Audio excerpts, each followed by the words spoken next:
इतना खतरनाक खेल खेला जा रहा है।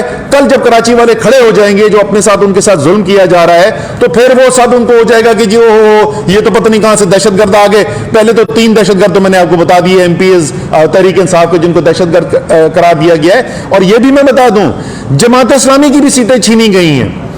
कराची ने मुस्तरद किया है, हमेशा की तरह मुस्तरद किया है उस पार्टी को जो सूबे के अंदर 6 दफा हुकूमत कर चुकी है, और 6 दफा हुकूमत करने के बावजूद कराची को हक तो देना कि दूर की बात है, बाकायदा एक सिस्टमैटिक तरीके से, एक मरबूत तरीके से कराची का हक छीनने वाली जो पार्टी है। कराची कभी उसको वोट डाल सकता है, जलसा कराने के लिए तो उनको बाहर से दूसरे अजला से लोग लाने पड़ते हैं, वो कराची कभी वोट डाल सकता है। छीना जा रहा है। मैंने कहा आपको, तहरीक इंसाफ के साथ जाहिर है ज्यादा सबसे बड़ा खतरा इस वक्त निजाम बना हुआ है। इस जाली निजाम का सबसे बड़ा खतरा जो है वो तहरीक इंसाफ है। इमरान खान से खौफजदा मुकम्मल तौर पर मुस्तरद करते हैं और इसके खिलाफ एहतजाज होता रहेगा। ये जितना भी जुल्म करने की कोशिश करेंगे, कराची की आवाज अब दबाई नहीं जा सकती है। बहुत शुक्रिया।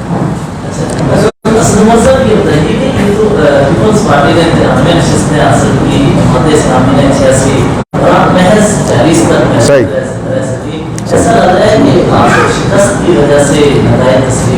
कराची में पिछले 4 महीने 5 महीने में भाईजान 3 MNA के इलेक्शन हुए, उनमें से 2 सीटें जो है तहरीक इंसाफ ने जीती हैं, यानी 2/3 सीटें जो है ना पिछले 4 महीने में जीती हैं। कराची कहां खड़ा हुआ है? आप इस वक्त ओपिनियन पोल सर्वे आप बताएं कि कौन सी अच्छी बैनुल अक़वामी फर्म है, उससे हम सर्वे करा के बता देते हैं। जमात इस्लामी ने बड़ी अच्छी कैंपेन चलाई, उनको वोट पड़ा है और मैं उनको मुबारकबाद देना चाहता हूं उस वोट के ऊपर। हमारे मुखालिफ हैं, लेकिन जिसने ठीक काम किया, जिसको वोट पड़ा है, उसकी हम तारीफ भी करने को तैयार हैं। लेकिन भाईजान जो डीसी और DRO के ऊपर डंडा चला के ठप्पे लगा के इलेक्शन चोरी करेगा, उस चोर को हम चोर ही बोलेंगे। इतना है कि वज़ीर-ए-आज़म को नोटिस कर सकता है, बुला सकता है, तो इलेक्शन कमीशन के नोटिस कर सकता है, वो सिर्फ हुकूमत के सामने क्यों बेबस था? ये सारा मामला तो सारा इंतजार तो इलेक्शन कमीशन का था। तो इलेक्शन कमीशन से आप इस्तीफे का मुतालबा किए कि पहले भी मुतालबा करते रहे, लेकिन वो आप मुतालबात में तो नहीं मानते। इसमें कानूनी तौर पर क्या ऑप्शन है आपका इलेक्शन कमीशन के खिलाफ इन सबूतों की बुनियाद? अच्छा, आपने अच्छा याद दिला दिया कि वो इसी इलेक्शन कमीशन ने असद उमर के ऊपर वारंट ऑफ अरेस्ट इशू किए हैं। ठीक है ना, जो ठप्पे लगा रहा है, जो इलेक्शन चुरा रहा है, जो सारा मीडिया पाकिस्तान का दिखा रहा है, उनसे सवाल कोई नहीं है। असद उमर वो कहते जी इनको क्यों गिरफ्तार कर देना चाहिए? उन्होंने कहा जी ये हमारे बारे में ऐसी बातें करता है, हमारा दिल टूट जाता है, तो इसको अरेस्ट कर लेना चाहिए। खुदा का खौफ करे। देखिए, हमारा रेफरेंस जो है वो पहले हम फाइल किया हुआ है 1 से ज्यादा इलेक्शन कमीशन के मेंबर के ऊपर, और हमारी उम्मीद ये होगी और हमारी रिक्वेस्ट ये होगी, इल्तिजा होगी अदलिया से कि वो रेफरेंसेस जो हैं अब उसके ऊपर फैसला किया जाए।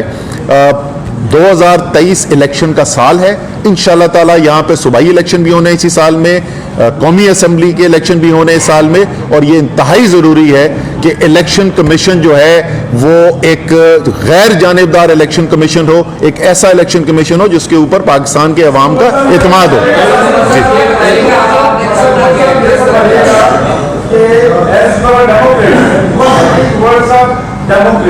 लेकिन जो रिकॉर्ड को देखा जाए, इलेक्शन कमीशन हो, वफाकी हुकूमत हो, सिंध हुकूमत हो, डेमोक्रेटिकली जो बंदा आगे बढ़ता है उसकी बात सुनी भी जाती है। पिछले 9 माह से आप ही कुछ कर रहे हैं, क्या कोई अपनी लाइन ऑफ एक्शन आप नहीं, ये नहीं कहता डेमोक्रेटिकली आप मूव करें, क्या लाइन ऑफ एक्शन चेंज करने के हवाले से पार्टी के अंदर मुशावरत हो रही है?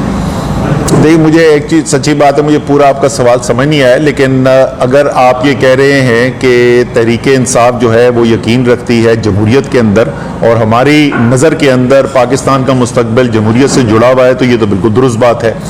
और उसके लिए तहरीक इंसाफ को जब एक गैर जमहूरी अमल होता हुआ नज़र आया, एक बैरूनी मुदाखलत के ज़रिए पाकिस्तान के अंदर मैंडेट छीनता हुआ नज़र आया, उस मैंडेट के ऊपर भी बड़े सवालात उठाए जाते हैं कि क्यों हुआ और वो कैसे हुआ। सो एक आपके सवाल से मुझे याद आ गया, अभी मैं आपकी बाकी बात का भी जवाब देता हूँ। फारूक सत्तार ने एक स्टेटमेंट दिया है जिसमें फारूक सत्तार ने कहा है कि ये जो पीपल्स पार्टी जो है वो मुआहदा जो हमारा हुआ था उस मुआहदे के ऊपर अमल नहीं कर रही है। तो मैं सवाल पूछ रहा हूँ और मैं जामिनों से भी सवाल पूछ रहा हूँ। तो मेरा फारूक सत्तार साहब से सवाल है कि फारूक भाई, जब आपने इतनी बात आके कह ही दी है मीडिया के सामने, तो यार ये भी बता दें कौन को कि जामिन कौन थे। हम भी उनसे सवाल पूछ रहे हैं कि भाई एमक्यूएम से माहदे की जो आपने जमानत दी थी उसके ऊपर अमल दरामद आप क्यों नहीं करवा रहे हैं। देखें, हमारी जद्दोजहद जारी रहेगी। जो भी आइन और कानून के अंदर रास्ता दिया हुआ है वो हर रास्ता हमने इस्तेमाल किया है और करते रहेंगे। हमने इलेक्शनों के अंदर भी जाकर ये साबित किया, 75% से ज़्यादा कौमी असम्बली, सूबाई असम्बली की सीटें तहरीक इंसाफ जीतती रही है। पाकिस्तान की तारीख के सबसे बड़े जलसे किए इमरान खान साहब ने, 2 लॉन्ग मार्चेस की, हमने रैलीज निकाली, हमने vote of confidence Punjab assembly में लेकर दिखाया। अभी देखें अगली बारी शायद कौमी असम्बली की वोट ऑफ नो कॉन्फिडेंस की आने वाली है।